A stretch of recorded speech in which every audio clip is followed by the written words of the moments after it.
Duke University head coach Mike Krzyzewski with student athletes Zion Williamson and R.J. Barrett. Coach, a brief opening statement. Yeah, obviously Johnny's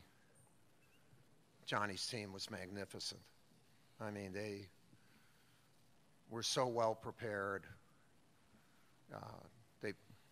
That's as high a level of any team that we've played against all year. They were men. Aubrey wasn't outstanding. He was magnificent. And our guys hung in there. You know, we got that 7-point lead, and we missed a shot, made a turnover, and then they went on that barrage of shooting. And these kids, my guys, hung in there. They hung in there because, you know, just the momentum of the tournament, what's going on, you could be defeated right there. And instead, they hung in there. You know, we waited forever about the call for the shot clock violation, and you know, and during that, it was 2:09 left, and we talked about these kids are made for these 2 minutes, and they fought, and Cam hit a huge three, and then the will to win of Zion and RJ you can't measure it. It's just there.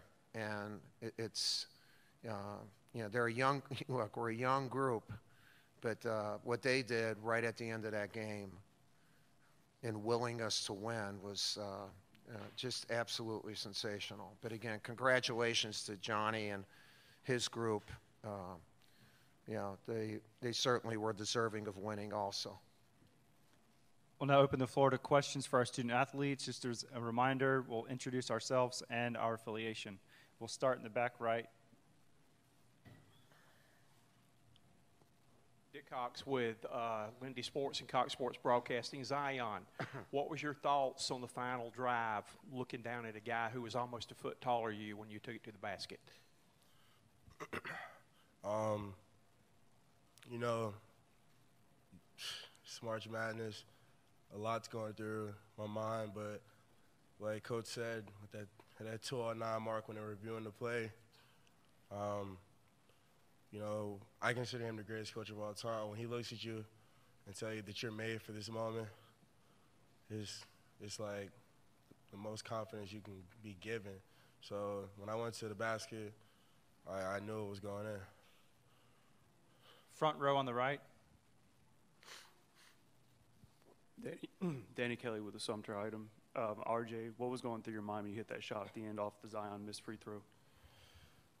I was just, you know, thinking, what can we do to win this game? And I remember watching March Madness and watching a whole bunch of games and seeing, you know, missed free throws, somebody gets a rebound and a putback. So I thought I'm just going to try to do whatever I can to get this rebound. Left side, back row. Joe Bombo, SB Nation Radio. This is for Zion and RJ. At what point in the game did you guys see that this guy Taco was going to be a different challenge than you have met offensively and defensively? Zion first. Before the game, obviously. I mean, We didn't overlook him. yeah, he's 7'6". Or underlook him. Coach said he's 7'6". Like, I mean, he's a big man down there, so you just have to run the right offense for it. And, you know, he played great. Like, hats off to him. He played an amazing game. But, you know, I think we just hit some big shots, and we were able to get the win. It was definitely a different challenge. Never really played against something like that before. Definitely it was challenging, but we definitely hung in there, so that was great. Right side, third row. RJ, what did the way Aubrey Dawkins played today, did that surprise you at all? I mean, 32 looked like and had that last tip. No, it didn't surprise me. Knew he was going to come out and try to be aggressive. He really grew up, you know, with Duke. So, like, to play against us is probably, you know, a dream come true for him. And he he played his butt off, and he was tough to stop for us tonight. Back row, right side. Dick Cox with Cox Sports Broadcasting. Zion, when the big man was on you, number 35, it looked like he did not want to come out of the paint to cover to you. Did you feel pretty comfortable in your three-point game today? Yes, sir. And I always feel comfortable with my three-point game because, you know, my teammates and the coaches are always telling me, you know, shoot a strong shot, and they trust me to shoot it. So when I saw he was playing off, I was just shooting it with confidence.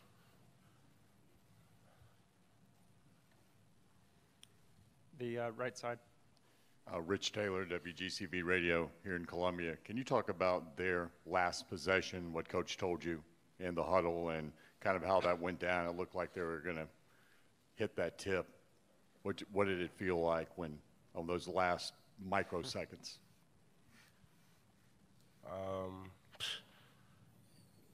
Go out there and play like defense and play like you gotta play like there's no tomorrow. And you know, Trey played great defense and got him to shoot like a off-balance shot. And you know, Dawkins came flying in. I mean, when he tipped it, you talk about microseconds. And when that ball rolled around the rim, it looked like it was going in. But you know, as Coach K talks about a lot with the basketball gods, they had our back tonight. Last question for the student athletes, back row, right side. Joe Hughes, Gaston Gazette. When you're playing in the backyard, these situations are ones that you really think about and want to really emulate. Now that you've been able to do that, how does it kind of feel in hindsight? RJ. Did you have a backyard? Yeah. Yeah, I used to play with the older guys. All right. I mean, it's a surreal feeling. I can't really, you know, describe it at all. But just to be out there on the court, the fans, and watching all the games, and just it's been amazing. So to be in that situation, it's like we know it's win or go home. So we're trying to give everything out there because, you know, if we lose, that's it for us for this season. So just, you know, just a surreal feeling, and it's great to win. Thank you, guys. You were going to have a good answer anyway. I don't want to be in that situation. Take that, yeah. Questions for Coach Krzyzewski. Front row, right side. Yeah, Mike Bianchi, Orlando Sentinel. Coach, obviously you said you don't like playing your guys in games. I guess this is one of the reasons why. And a long embrace with Coach Dawkins after the game. What you know, if you can share a little bit of what you said. Look, I love Johnny. Yeah, I'm going to start crying right. So I told him, I love Johnny Dawkins. And yeah, the moments, the times that we've spent together and building the program, and 10 years on our staff, and the connections that we've had while he's at Stanford and Central Florida. You know, he's a member of we're family. And you know, I feel bad that they lost. I mean, I'm happy. You know, it's like a yin and a yang here, because they were deserving of winning, and they were so good. And I'm so proud that those kids played at the level of their coach. And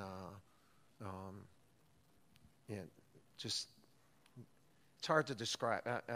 You know, that's why I hate. You know, obviously, we're happy we won. You know, because you know that should, unless you're an idiot. You know, but although some of you might say that I fulfill that description, but no, it's a tough moment, and it'll take me a little while to get through it. To be quite frank with you, same thing with Aubrey. You know, you see him grow up from a little guy, and you know, even on our staff, Johnny was kind of like Nolan's father. Nolan's dad died early, and when Johnny was the assistant for us, Nolan really looked to Johnny as a father figure. And so Aubrey, for him, too, is like a brother. I mean, all these connections are, they're just hard to explain, but they're all true, and that's what makes this so, it makes it very difficult, and especially Aubrey. Aubrey was the best player on the court today. He was magnificent, and so there were so many good things, great things, and it was a great game because both teams played hard. I mean, really, we haven't had a team play any better against us than they did. They were fantastic. Back row, left side. Joe Bombo, SB Nation Radio. It seemed like when you made that timeout round of 3 minutes, when you guys came out, there was more of an emphasis on getting to the basket, and it seemed like you guys were trying to get that fifth foul on fouls. Could you just go through that scenario? No, it wasn't so much trying to get the fifth foul because you don't know how the way the game was called was very physical for both teams around the bucket. And so you really, I think that's over-analyzing a moment. If that's what you're going there to do, you're going to lose, you know. And basically, I just tried to get the ball into the hands of my two best players, guys that, these two guys. And then when Cam came back in, in transition, Trey found him for the three. Basically, you just try to, it's not as much coaching as allowing your players to make you look good. And if they don't do it, then you have their backs. And our guys know that. Last question for Coach, right side. Joshua Messenger, WXTU in Durham. Just curious, with such a talented but young group of freshmen in the biggest moment of their athletic career at this point, with 2 minutes left after the shot clock violation being reviewed, like, what did you tell them to try and keep them calm and keep them focused? Yeah, well, we had a lot of time. It was a long time to do that. And on the court, I said, look, no matter what the decision will be made, there are going to be 8 to 10 maybe more possessions in this game. And you guys were made for these 2 minutes, and just be yourselves, and they are. We had a lot of foul trouble, and we are young, and we're not deep. And, but we're good. But we had a lot of stuff go on today that was difficult for us. And they were still able, and the most difficult was the other team, because and we were able to find a way to win. And these kids are that they have it. They have it. I don't know. Hopefully, we can continue to advance, but I love who they are, and I have confidence in them. And if they didn't come through, then I got their backs. But they did come true. Thank you. Anything? Thank you. Appreciate it. Thank you. Oh, by the way, and just thank you for the city of Columbia. Wow. What a beautiful city. And everything about the arena, and especially the state troopers. The state troopers are the best. I know some of you probably don't like them, but they're really a classy, so classy in everything that was going on. So a thank you to all those people. Thank you.